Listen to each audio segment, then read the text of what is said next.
everyone, good morning, good afternoon and good evening. അപ്പോൾ ഞാൻ ഇന്ന് വന്നിട്ടുള്ളത് നമ്മുടെ കെമിസ്ട്രി 12th ടോപ്പിക്സിൻ്റെ ചാപ്റ്റർ വെയിറ്റേജ് പറയാൻ വേണ്ടിയിട്ടാണ്. എല്ലാവരും റിവിഷന് പഠിക്കുന്നതിനെയൊക്കെ തിരക്കിലായിരിക്കും. എക്സാമിന് ഇനി കുറച്ച് ദിവസങ്ങളും കൂടിയേ ഉള്ളൂ. അപ്പം ഈ കുറച്ച് ദിവസത്തിൽ എങ്ങനെ മാക്സിമം സ്കോർ ചെയ്യാമെന്നാണ് നമ്മൾ നോക്കുന്നത് അല്ലേ. ഓക്കെ, സോ അവിടെ നമുക്ക് പറയുന്നത് നമ്മുടെ ചാപ്റ്റർ വെയിറ്റേജിൽ പറയുന്നത് ഏറ്റവും കൂടുതൽ വെയിറ്റേജ് ഉള്ള ചാപ്റ്ററാണ് aldehydes, ketones and carboxylic acid.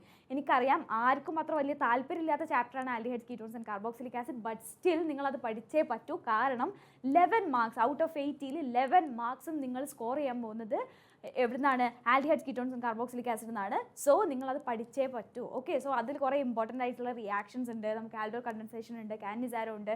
And carboxylic acid നോക്കുമ്പോൾ അതിൻ്റെ അസിഡിറ്റി ആൻഡ് ആ ഓർഡറൊക്കെ കുറച്ച് ഇമ്പോർട്ടൻ്റ് ആണ്. സോ എല്ലാവരും ആ ചാപ്റ്റർ ഉഷാറായിട്ട് പഠിച്ചിട്ട് പോവുക.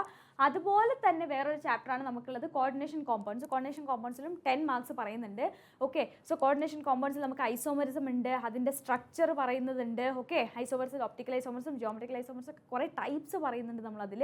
സോ അതെല്ലാവരും ഉഷാറായിട്ട് പഠിച്ചിട്ട് തന്നെ പോവുക. കാരണം 10 മാർക്സ് കോർഡിനേഷൻ കോമ്പൗണ്ട്സ് എന്നാണ് ഉള്ളത്. ഓക്കെ, ആൻഡ് നെക്സ്റ്റ് നമ്മൾ ഇമ്പോർട്ടൻസ് കൊടുക്കേണ്ട ചാപ്റ്ററാണ് കെമിക്കൽ കൈനറ്റിക്സും ഇലക്ട്രോ കെമിസ്ട്രിയും. ഓക്കെ, സോ ഇത് രണ്ടും ചെറിയ ചാപ്റ്റേഴ്സാണ്. സോ നിങ്ങൾക്ക് പെട്ടെന്ന് പഠിക്കാവുന്നതേ ഉള്ളൂ.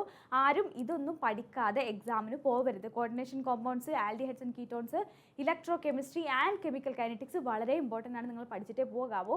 പിന്നെ ഉള്ളതാണ് നമ്മുടെ ആൽക്കഹോൾസ് ആൻഡ് ഫീനോൾസും സൊല്യൂഷൻസും. ഓക്കെ, ആൽക്കഹോൾസ് ആൻഡ് ഫീനോൾസും സൊല്യൂഷൻസും. ആൽക്കഹോൾസ് ആൻഡ് ഫീനോൾസ് ഒക്കെ സിമ്പിളായിട്ടുള്ള ചാപ്റ്ററാണ്, പെട്ടെന്ന് നിങ്ങൾക്ക് പഠിക്കാൻ പറ്റുന്ന ചാപ്റ്ററാണ്. നിങ്ങൾക്ക് ഓർഗാനിക് കെമിസ്ട്രീൻ്റെ ഒരു ഈസിനെസ് എന്താണ് 12th എന്ന് ചോദിച്ചാൽ എല്ലാ ചാപ്റ്റേഴ്സും കണക്റ്റഡ് ആണ്. അപ്പോൾ നിങ്ങൾക്ക് ഈസി ആയിട്ട് പഠിക്കാവുന്നതേ ഉള്ളൂ.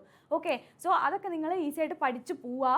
ആൻഡ് നിങ്ങൾക്ക് ഏറ്റവും കുറവ് വെയിറ്റേജ് വരുന്നതാണ് അമീൻസും ബയോമോളിക്യൂൾസും. ഓക്കെ, രണ്ടും ചെറിയ ചാപ്റ്ററാണ്. അപ്പോൾ എല്ലാവരും ഇതിനൊക്കെ അനുസരിച്ച് നിങ്ങളെ ടൈം ടേബിളൊക്കെ സ്കെഡ്യൂൾ ചെയ്യുക. എല്ലാവരും അടിപൊളിയായിട്ട് പഠിക്കുക, ഉഷാറായി എക്സാം എഴുതുക. Okay, all the best.